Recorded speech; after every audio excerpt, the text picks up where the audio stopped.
ay magkahiwalay? How many years kayo nabubuhay na walang kasama? How many years na iba ang kalakaran sa bahay nyo? How many years na iba ang pagharap nyo sa gawain? Tapos bigla kayo magsasama. Magkaiba kayo ng paraan ng pagtulog. Nung una kami kasal, bigla lang magano yung mukha ko eh. Bakit? Lakas baglik. Nung una, gano'n, ano. Ngayon, hindi na siya makatulog pag hindi ako naghihilig kasi baka daw patay na ako eh.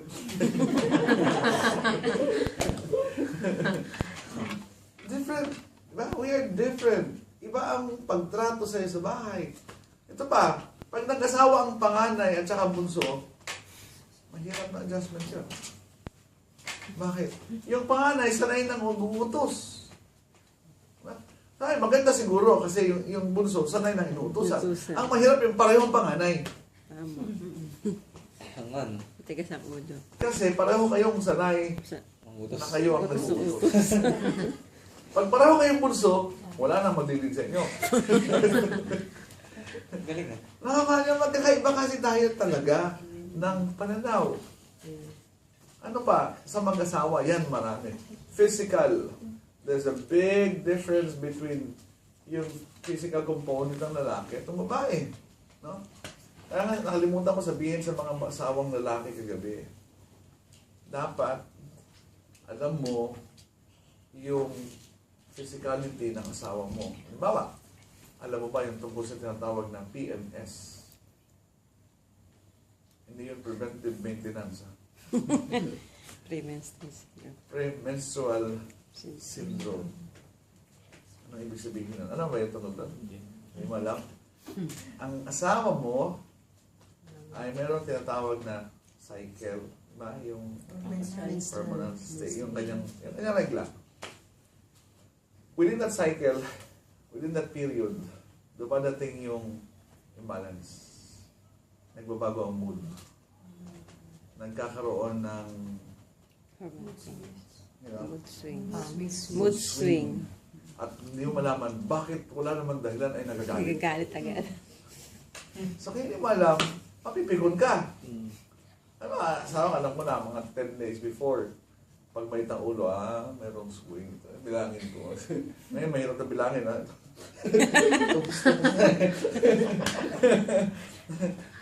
And then, pag dumating kayo sa stage ng magme-menopause, iba rin. Iba rin. Kaya, sabihin mo na kilala mo ang asawa mo,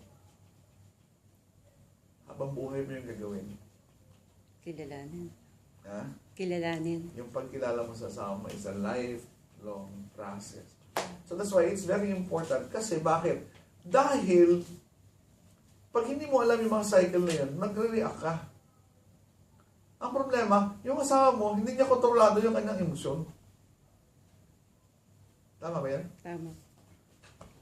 Napag-aralan mo na asawa mo, no?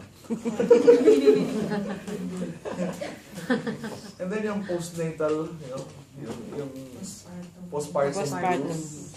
Pag hindi mo alam, pag nanganak ang asawa mo, yung first stage yung panganak, after ilang days, after ilang weeks, ilang months, biglang lang iiyak ng walang dahilan. Pag tinanong mo, bakit ka umiyak, hindi rin niya alam.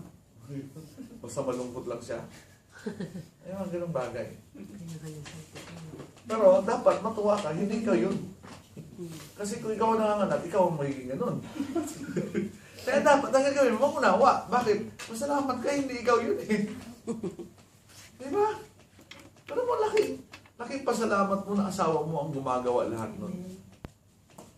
So, yung differences natin ay malaking factor kung bakit tayo nagkakaaway. Bakit? Akala natin kasi, dahil yun ang nakasanayan natin, yun ang tama. Kaya pag may gumawa ng iba, hindi yun tama. Kaya pag ako'y naghuhugas ng pinggan, nasasabihan sa akin asawa ko, hindi kaya ng paghugas. Teka muna, ikaw na kayo maghugas. Kasi iba yung way mo sa way ko eh. Iba yung madali sa'yo sa madali sa akin. Tama. Nakuha niya? And we have to accept the differences. But many times, we have conflict simply because we are different from each other. We are different from each other. Ano pa ang conflict? Sabi niya, there's a difference between, differences in the strength of our faith. Romans 14:1, di ba? Sabi doon, accept him whose faith is weak without passing judgment. Magkaiba tayo ng spiritual growth. Magkaiba tayo ng level of maturity. Iba yung kayang tanggapin ng isa doon sa kabila. No? Magkaiba yun eh. So, nung ako'y bagong Kristyano, masyado akong idealistic. Pag nakakita ako ng Kristyanong kumakanta ng hindi Christian song, tingin ko sa kanya, demonyo na yata. Pero habang tumatagal ka, you start to rethink. And you stop passing judgment. Diba? Hindi ko sinasabing dapat mong gawin. Pero ang sinasabi ko is that you start to understand things. Kaya nga lagi ko sinasabi, pag ako'y kumakain, teka muna, ano ba ang stand mo? Masama ba sa'yo ang dinuguan? Kasi iba-ibang pananaw ng mga Kristyano. And you stop passing judgment. May nagtanong sa akin, Pastor, totoo bang malas pag ikaw ay tumatawid at nakakita ka ng itim na pusa? Sabi ka, oo, malas yun kung ikaw'y daga.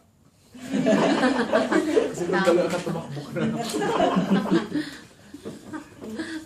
See, we have differences. Pero ang ibig sabihin, yung faith ng isa, kasi yung mga bago, siyempre mga idealistic lahat yan.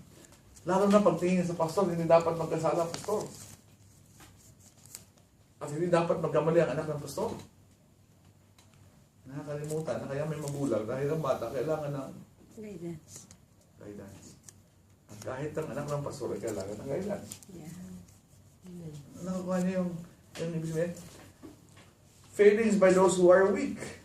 We who are strong ought to bear with the failings of those who are weak and not to please ourselves. Each of us should please his neighbor for his good, to build him up. Kaya nga, ang sabi sa Bible, sabi sa Colossians, di ba? Sabi ron, we proclaim him admonishing and teaching everyone with all wisdom.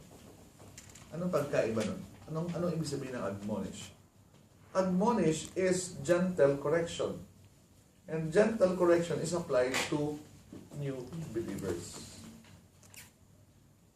Hindi naman yung baguhan at nakita mong naglasing, under-discipline ka.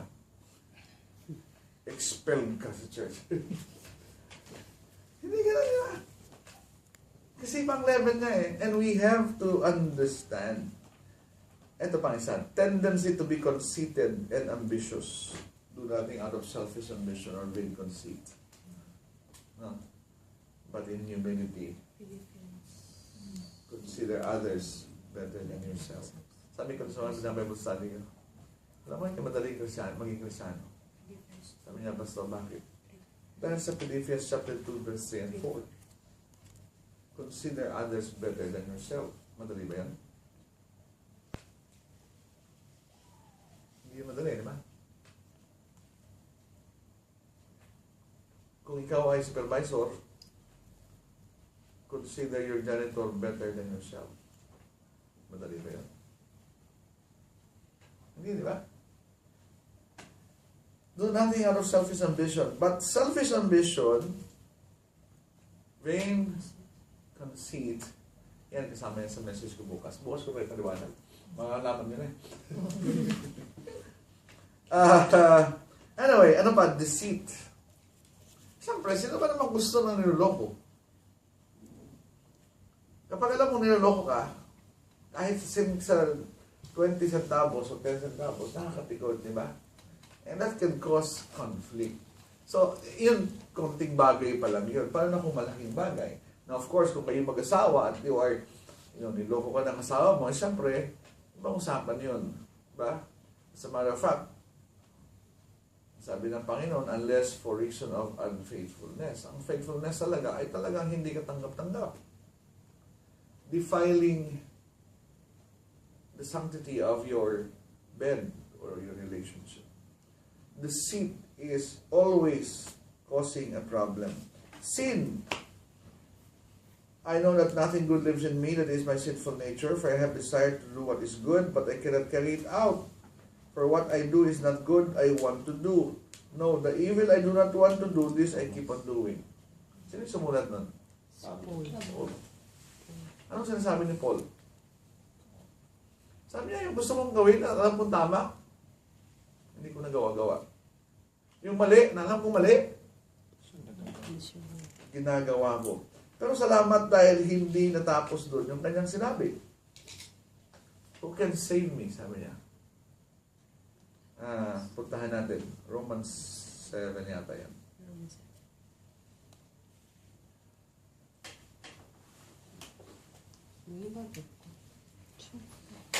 Sasay.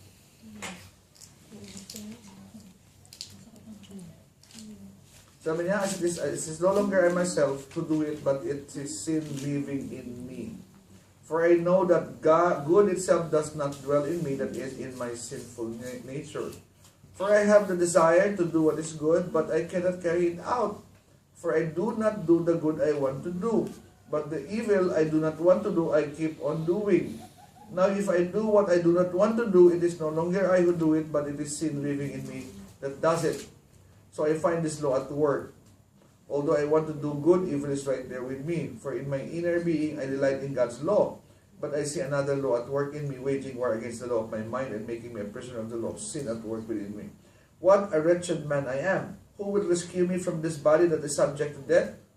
Thanks be to God who delivers me through Jesus Christ, our Lord. Kahit si Paul, inamin niya. Siguro, naranasan niyo naman yung minsan nagkukumpisal ka, hiyang-hiya ka na sa Diyos. Lord, nagkasala na naman ako. Siguro yun ang nararamdaman ni Paul. Anyway, balikan ko yung pinag-usapan kanina. Yung kasalanan, dahil lang ng conflict, syempre. Ano pa? Desires. What causes fights and quarrels among you? Don't they come from your desires that battle within you? You want something but you don't get it. You kill and covet but you cannot have what you want. You quarrel and fight. You do not have because you do not ask God. When you ask, you do not receive because you ask with wrong motives that you may spend what you get on your pleasures. Pansinin mo yung mga bata. Yung mga bata. Bigyan mo ng regalo yung dalawang bata na magkaiba. Laging mas maganda yung isa. Nakapansin niyo ba yan? Yes. And we have that childish, the child in us. Minsan ganun eh. Yung inggit, yung covetousness. Lalo na rin sa Pilipino, meron tayong crowd mentality.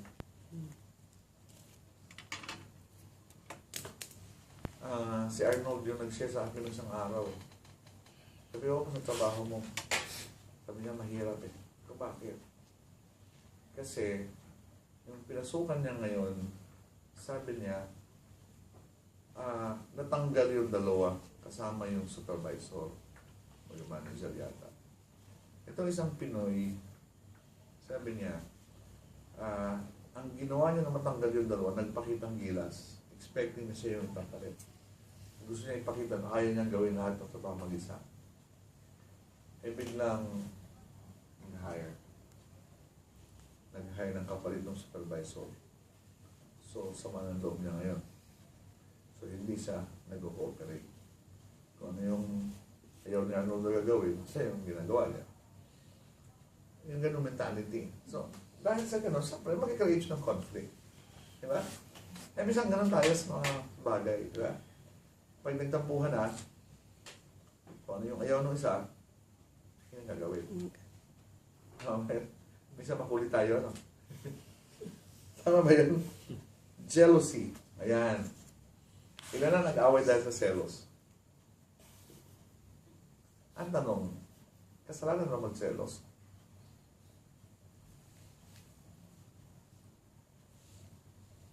Depende. Ha? Depende. Depende. Bakit? Kasi, depende kung pagseselosan mo. Ang God, sabi diba, sabi niya, for I am a jealous God. Kasalanan mag-selos, depende. Kung may basihan ka ng pagselos, dapat ka magselos. Nakikita mo na yung asawa ko may kakbay na iba, hindi ka magselos. Hindi niya mahal niya. Kaya, pero kung wala kang dahilan, wala kang basihan ng pagselos, hindi mali. Pag nagsiselos ka ng walang dahilan, ibig sabihin, wala kang tiwala.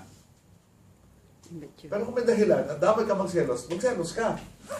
Bakit? Because you have the responsibility to protect the sanctity of your relationship, of your marriage. So, and then of course, maraming sinasabi dito na pwedeng dahilan. Sabihin ko lang sa mga mag-asawa, mag-boyfriend, minsan, o kaya magkaibigan. Fatigue.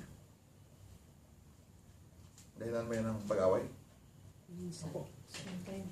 Unfulfilled needs. Pagkabi. Siyempre, di ba?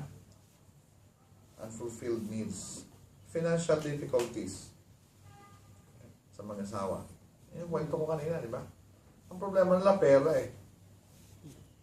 Kaya lang, inatake nila yung isa't isa eh. Busy schedule. Lalo na ako, ang iyong love language ay quality time. Tapos walang time. Mag-aaway kayo. Family background. Happy time. Family background. Yung in-laws. Pinag-aawayan ba yan? Yes. Tawag nga nung iba dyan, outlaws eh. Pinag-aawayan yan, di ba? Yes. Kaya lang sabi natin kagabi, stand by your wife. Stand by your husband. Be the defender of your spouse. Pag nagkaroon ng problema, ang asawa mo at biyanan mo, kanino ka dapat? Ay, hindi pala biyanan mo. Pag nagka-problema ang asawa mo at nanay mo, kanino ka? Asawa. Asawa. Asawa mo yan eh. Di ba? At dapat ipakita mo sa tao, no matter what, ikaw ay sasawa mo. Kung mali ang asawa mo, kausapin mo ng sekreto sa loob ng kwarto. Alam mo, isang pinagsasalamat ko, ang parents ko hindi Kristyano. Nanay ko hindi ko alam kung tumanggap bago namatay. Ang tatay ko alam kung tumanggap bago namatay. So, all throughout, hindi sila Kristyano. Kasi naging Kristyano ako nung malapit na mamatay ang tatay ko. Parang yung cancer ang kinamatay nila. Parang sa pinagpasalamat ko, hindi ko nakitang nag-away ang parents ko. Ibig ba sabihin, hindi sila nag-away? Nag-away yun. Meron ba naman mag-asawa hindi nag-away? Hindi lang sa akin pinapakita. Hindi ko nakita. Kaya nga sinasabi ko, hindi nag-away, hindi yun sinasabi ko. Hindi ko sila nakitang nag-away. Family background, relatives, of course. Ang buhay ay, yun nga ang ano dito sa atin, no? Yung law of relativity, ano? The more successful you are, the more relatives you will have. The more income you get. Galing ng ako nagdadating na sa bahay. Pag-uwi mo. Or chocolate. Dumadami ka relatives mo habang lumalaki income mo, eh, no? Yun na din sa'yo. Yung tawag doon, law of relativity. Dumadami din. Lack of fellowship with God, of course. Nakita nyo na ba yan? Alam nyo na yun, yung marriage is a triangle.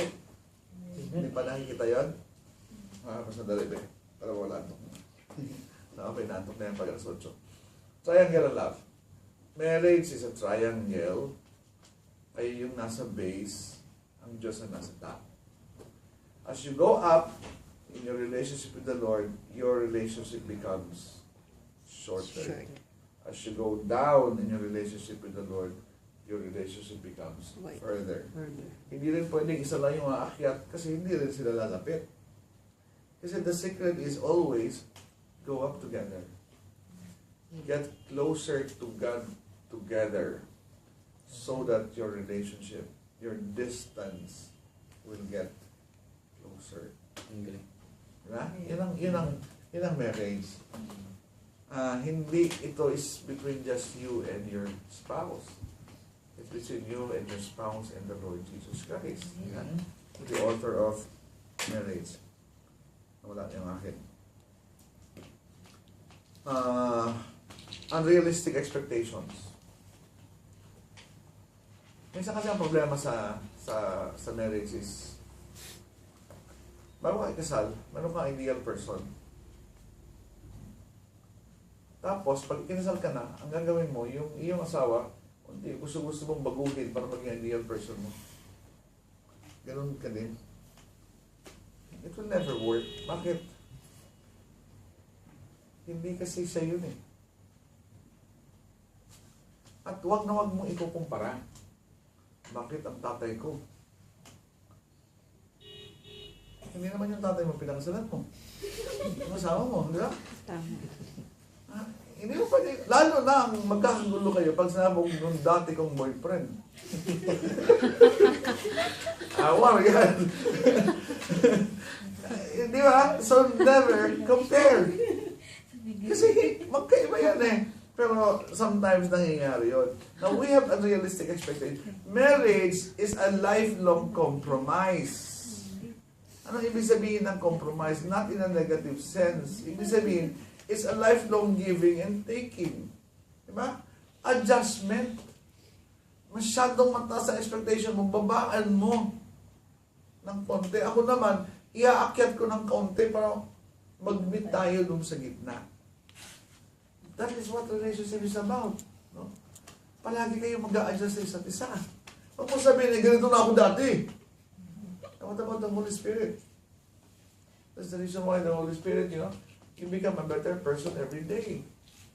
Amen. Kaya lang, huwag mo namang expect masyado. No? So it's a balance dapat ng pananaw. Ang unwillingness to communicate. Ang problema yan, di ba? Pag ang staff doon sa office, talagang mahirap na hirap, hindi nagsasalita eh. Kailangan ko pa magmula eh. Ano ba nasa loob mo? Ang problema sa ganyan, pag napuno, saka sa bulat. Kaya nga ang bulkan, delikado pag tahimik. Bakit? Kasi pag pumutok, malakas. Pero yung bulkan na maingay, hindi yan pumutok na malakas. Kasi nakakasingaw eh. Ganon din tayo eh. Making false assumption. Ito, sarcasm. Demeaning remarks. Sino sa inyo nag-i-enjoy sa sarcastic remark? Meron ba? Ano yung sarcastic? Kung hindi tayo nag-i-enjoy, bakit minsan sarcastic tayo, no? Nakukuha niyo yung sarcasm? Ayaw mo ng sarcastic na sagot, pero minsan sumasagot ka ng sarcastic. Lalo na sa asawa mo. Di ba? Making false assumptions. Kasi we assume, nung una yun namin palaging pinagtatalunan, don't assume. Lalo na pag lalaki at babae. Ang babae ang mas sa assumption eh. Siguro. Nakakatakot yung salitang siguro eh. Siguro ibang iniisip mo, ano? Siguro ba iniisip ko ibang babae, ano? Dami siguro. Paano mo naman nabasa yung isip ko? Noong una yun. As you mature, unti-unti na wala mga ganong bagay. Pero it is a problem. Jumping to conclusions agad eh. Magkadugtong yun eh, di ba? Making false assumption and then you conclude. At therefore, I conclude, hindi mo ako mahal. Layo agad ang conclusion. Layo agad ang conclusion. Nakakarinig ka tayo.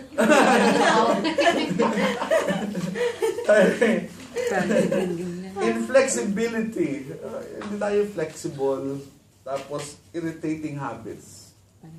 Ano yung mga irritating habits? Marami yan, ano? Kung ano na yung mga nakaka-irritang habit. Minsan hindi habit eh. Minsan yung sabi ko sa inyo, paghihilik. Meron kaming kasama noon na maliit lang na tao eh. Ang hirap makasama sa pagtulog. Kasi kung maghilig siya, hindi yung malakas na pantay-pantay ba? Mas masalili yan. Magsisimula yun sa tahimik. Tapos, Wisis mo. maya-maya, Whistle. maya-maya. Naging hangin na. Tapos, tapos ka, tahimik ka naman. May label. Tahimik ka naman. Tapos maya,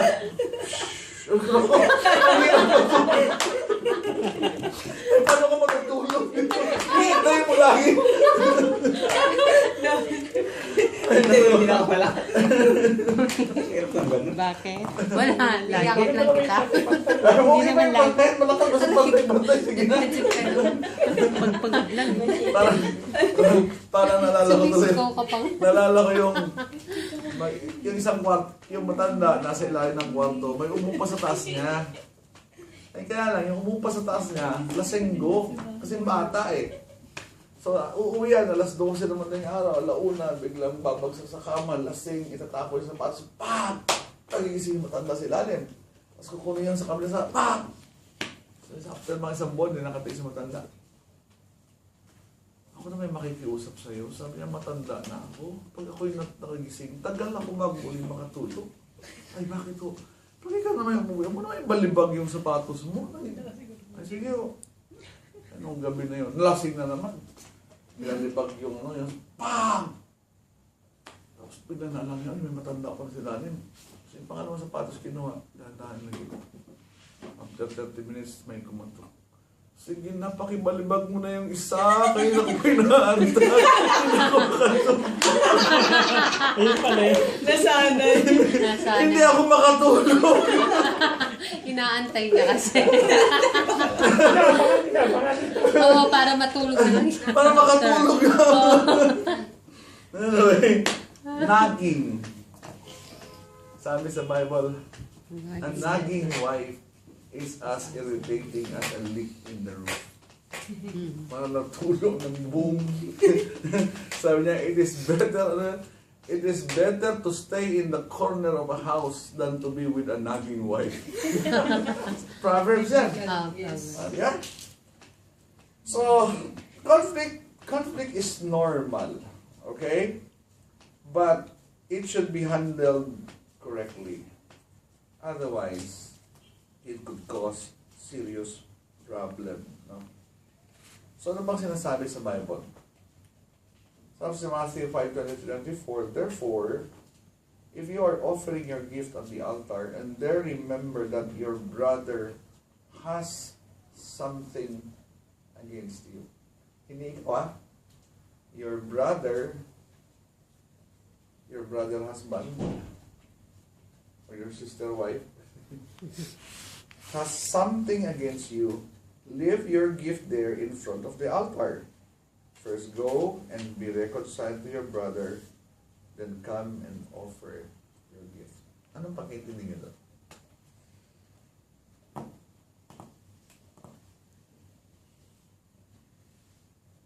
If you're offering your gift, the altar, and remember that your brother has something against you, leave your offering and get reconciled. Sino ang lalapit?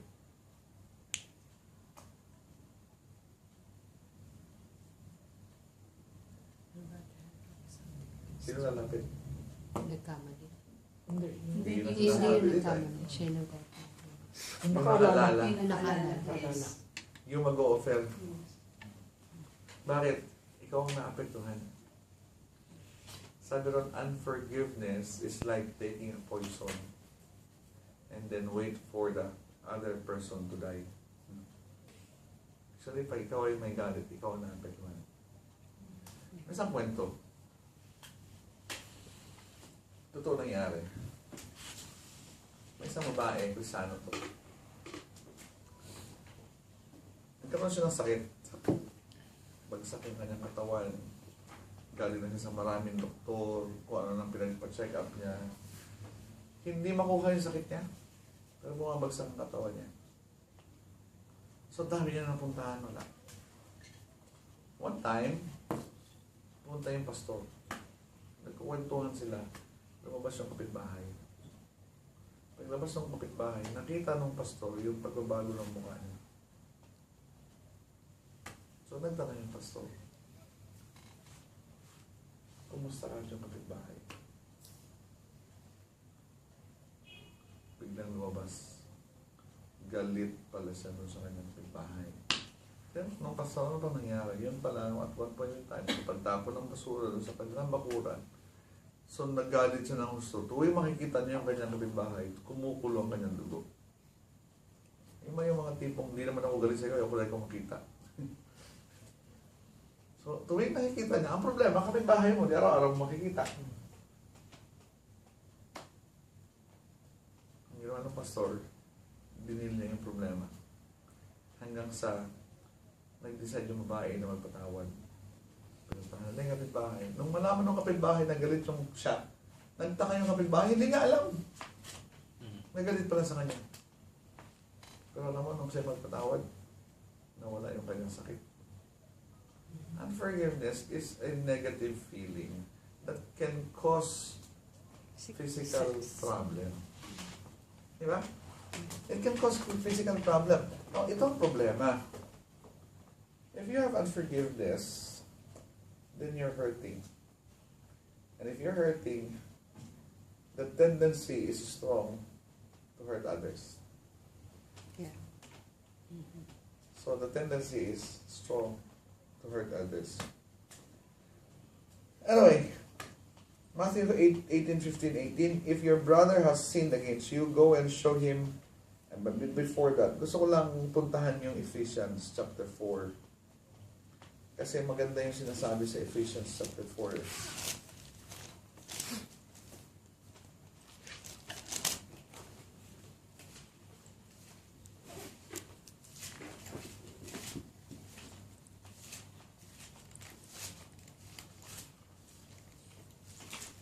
Gusto mo basa? Sige lang, pahinga ka lang.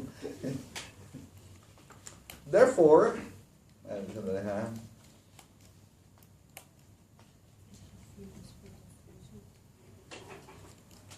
In your anger, do not sin. Do not let the sun go down while you are still angry, and do not give the devil a foothold. Ano yan? Literal o hindi? Ano yan? Literal o hindi? Literal. Paano pag ikaw ay nasa Finland? 3 buwan na ano? So, ibig sabihin, mas mahaba ang kanilang... Kasi pumunta ako sa anak ko dati sa Finland. Nagkwento ko ng isang gabi. Kung pumunta ako sa Finland, nung una kong tulog, that was June 11, ang kanilang official summer ay June 23. June 12 ako dumating doon. Pagtulog ko, hindi ako makatulog. Bakit? Alas 2 lumubog ang araw ng madaling araw. Alas 3 sumikat. Isang oras lang yung dilim. Pagdating ng June 23, hindi na lumubog yung araw buong summer. At di mas mapalad pala sila. Pag nagalit sila, may 2 buwan pa ako bago ko magpatawag. Sa Finland po. No? Actually, it's not literal. It is, actually, ang sinasabi nun is, huwag mong patagalin pag ikaw ay nagalit. Do not, in your anger, do not sin. Pwede ba yung in your anger, do not sin? Well, ang anger na binabanggit dyan is the emotion. No? It is the emotion. Emotion per se is not yet a sin. Kasi kaya ka binibigyan ng Panginoon ng emotion. That is for your protection.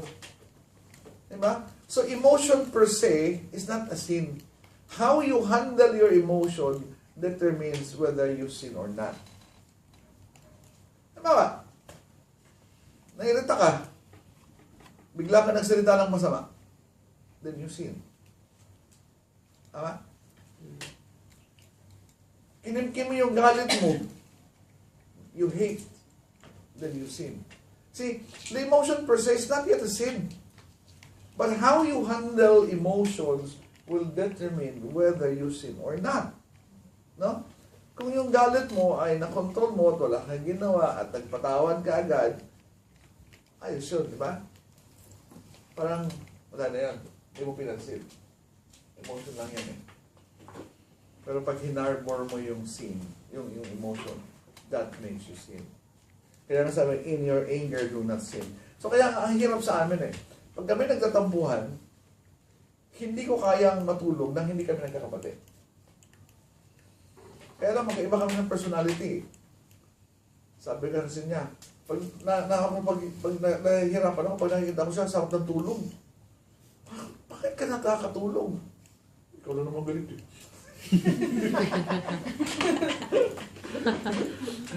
Pero that's it eh, di ba? Huwag niyong tulugan yung inyong galit. Eh, pag natulog ka ng galit, pag-gising mo, galit ka pa rin. Pag-usapan. Tsaka huwag mong takasan. Harapin mo yung galit. Sabihin, pag merong reason, ba't kayo nag-aaway, pag-usapan nyo. Bakit? Pag hindi nyo pinag-usapan, babalik yun eh. Babalik yun. Do not let the sun go down when you are still angry. And do not give the devil a foothold. Bakit? Pag ikaw ay galit, ang dami-dami pumapasok sa iyong isip. Naranasan nyo ba yan?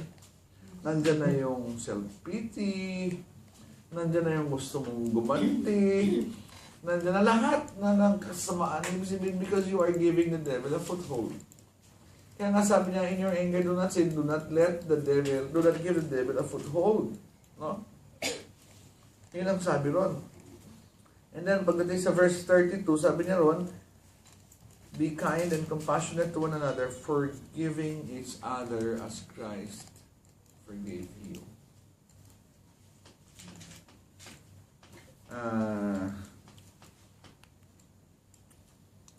Matthew 18:15 to 18. Pakibasa niyo nga. Para ka magbasa.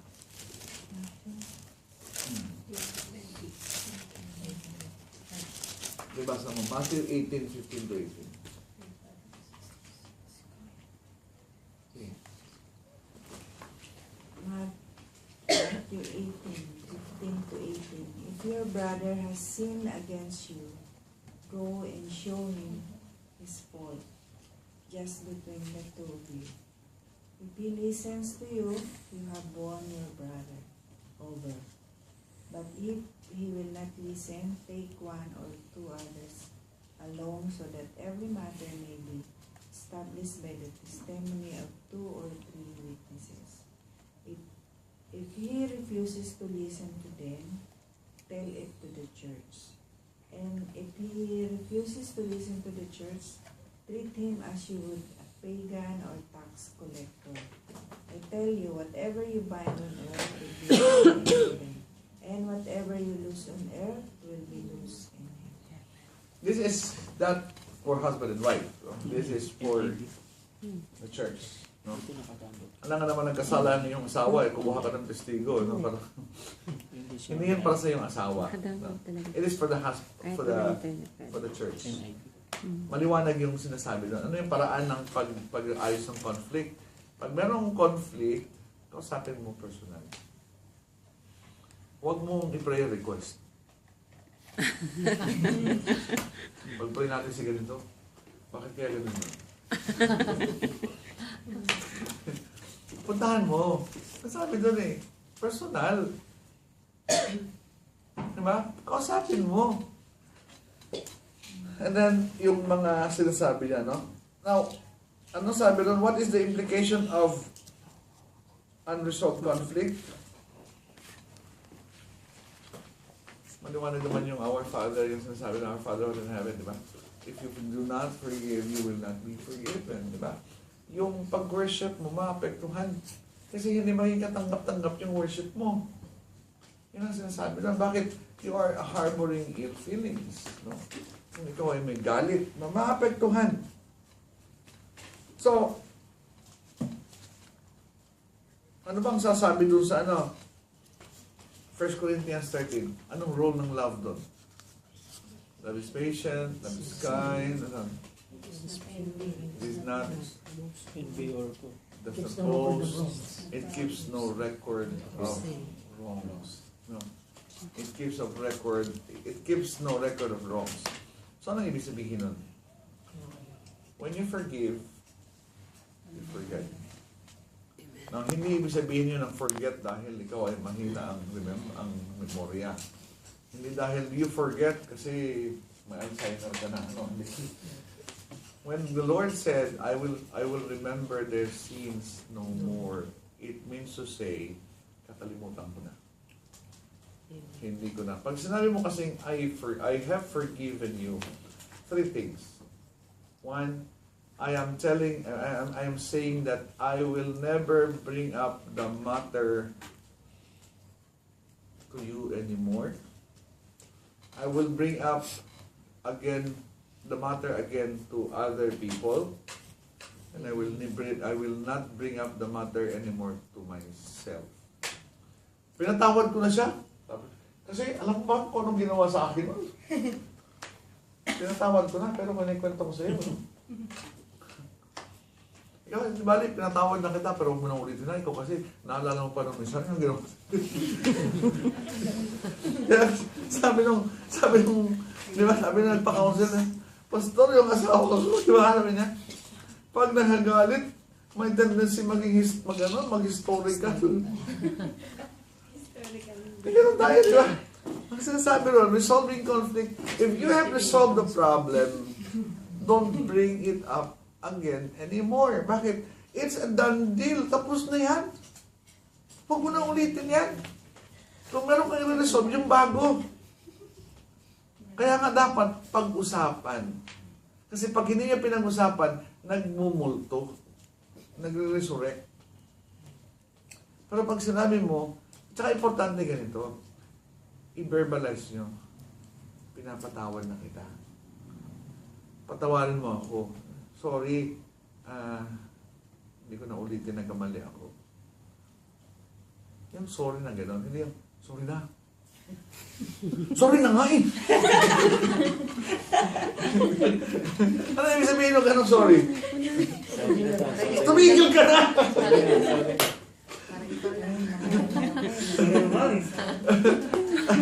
Lalaki mas mahirap mag-sorry.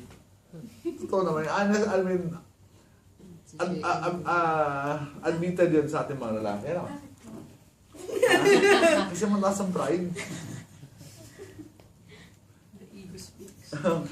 Ito yun, no? 4 don'ts in resolving conflicts. Don't wait for your mate to apologize. Don't wait for your mate or your friend to apologize. Don't refuse to be the first to give in. Don't refuse to be the first to give in. Don't keep bringing it up and not allowing the conflict to end. Huwag kang parang silang plaka. Don't attack the person rather than the conflict, which amount to character assassination.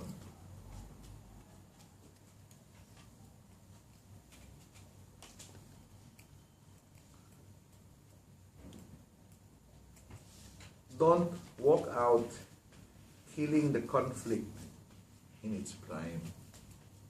Kasi ang tendency ng marami, walk out. Huwag pag-usapan. Hindi, nasusumbong sa O kaya magsumbong. sa atin nila. Okay. Pero itong biling ko lang sa inyo mag-asawa. We should be the protector of the image of our spouse. We should protect the image of a spouse. Kung gusto nyo magsumbong, huwag nyo isumbong sa magulang nyo. Huwag nyo isumbong sa kapatid nyo. Kung talagang gusto magsumbong, isumbong mo sa magulang niya. Kasi pag nagsumbong ka sa magulang mo, gumagawa ka ng pader sa pagitan ng asawa mo at ng magulang mo. Kahit anong sabihin mo, kakampihan ka. Anak ka eh. Pero pag isinumbong mo siya sa magulang niya, walang pader. Bakit? Anak siya eh. Pero ang pinakamaganda, huwag ka magsumbong. So gusto mo magsumbong ka sa Panginoon. Tsaka napansin ko, may ibang mga wives na may tendency sila na yung sasabihin nila yung may asawa ko ganito. Dapat hindi ganon kasi na ano. Sorry, hindi pa tapos eh. Maganda po yung topic tayo. Maganda. Sayang hindi ko na So, protect the image of your spouse. No? Yung lahat, ano mang kasira, usipin lagi natin, ha? Ang kasiraan ng asawa mo, kasiraan mo. Bakit? Isa kayo eh. Pag sinira mo ang asawa mo sa magulang mo, sinira mo ikaw. Saka bakit gusto mo magkaroon ng problema ang asawa mo sa magulang mo? Diba mas malaking problema sa iyo yun? May ipit ka sa gitna. So, huwag mong isumbong sa magulang mo kasi magkakaroon sila ng problema.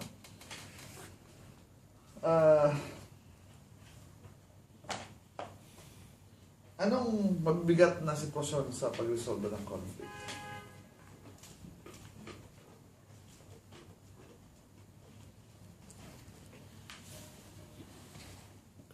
Anong pinamabigat na conflict? Maliban sa nangyari sa'yo. Anong pinamabigat na conflict? Ano naranasan niyo?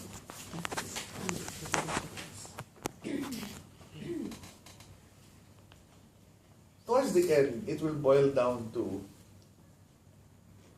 spiritual maturity. Because the truth is this, ang spiritual maturity hindi nasusukat sa pag-attend. Ang spiritual maturity hindi nasusukat sa activities. Meaning, spiritual maturity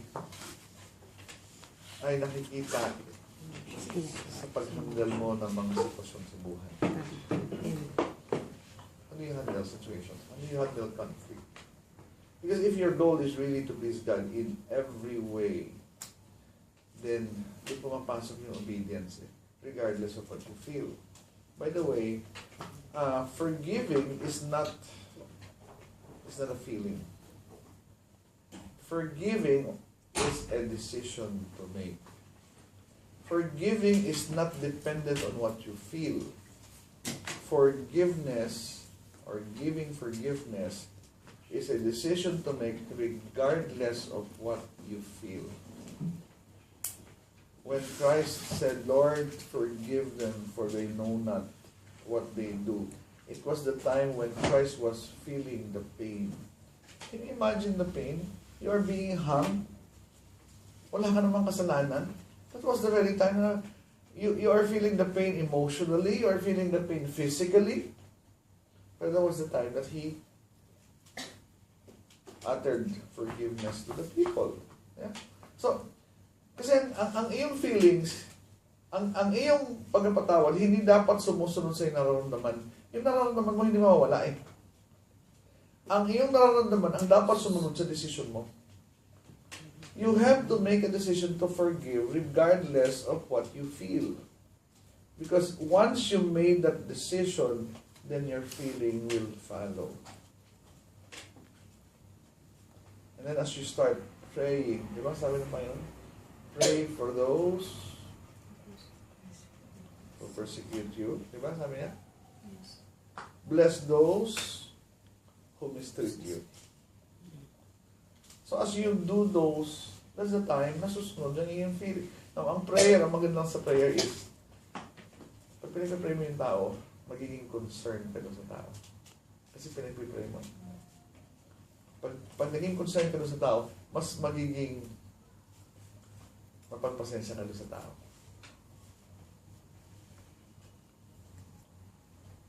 Okay ba? Nakuha ba?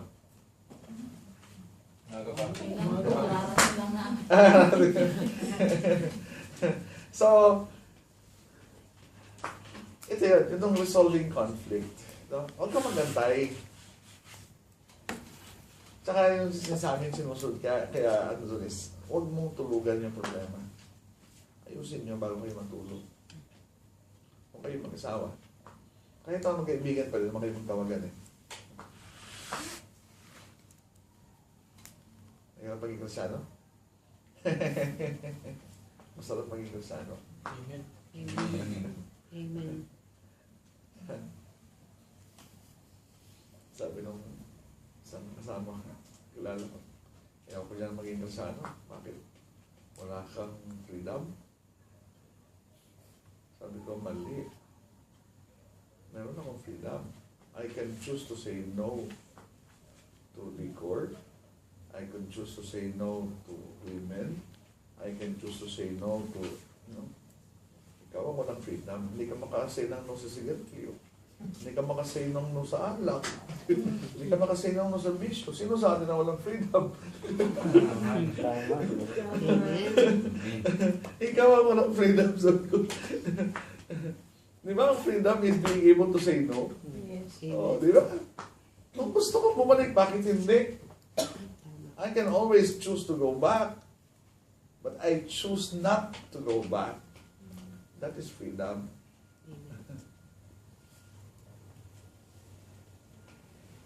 Meron akong tanong? Wala na akong may turo eh. Tapos na yung resolving conflict eh. Huwag nyo, no? Basta wag kayong gagawa ng conflict para ma-apply.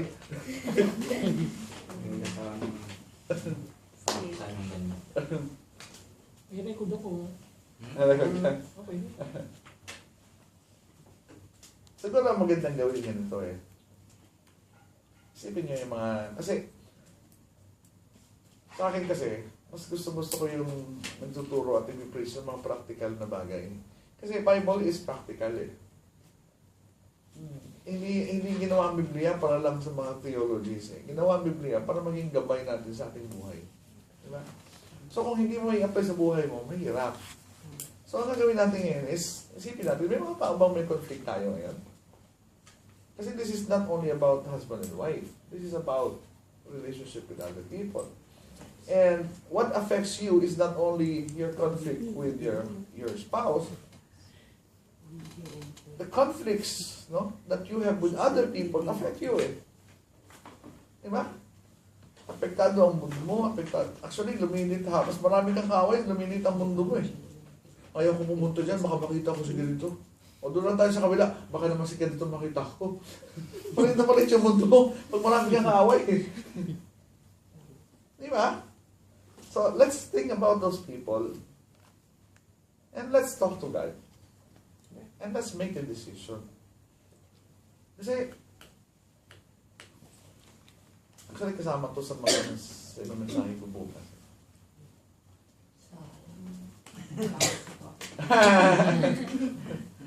Parang pagod na pagod si ate.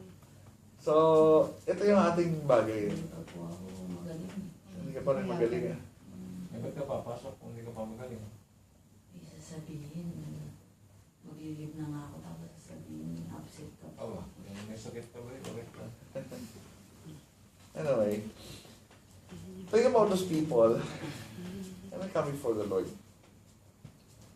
Maring hindi mo kaya, magpatawan, kung ikaw lang. Pero that's why the Holy Spirit is in us. Actually, yun ang kapangyarihan ng that's how the Holy Spirit is changing us, empowering us to make difficult decisions.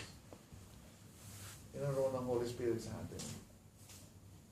Ang mga decisions na mahirap eh. That's why we need the Holy Spirit to guide us, to help us, to strengthen us. No? And make the decision, Lord, despite what I feel, I decide to forgive. Help me. I cannot do it on my own. But I can only do it through the power of the Holy Spirit. And it will free you. Because hatred is enslaving. Hatred is enslaving. Okay? Amen. So again, let's spend some time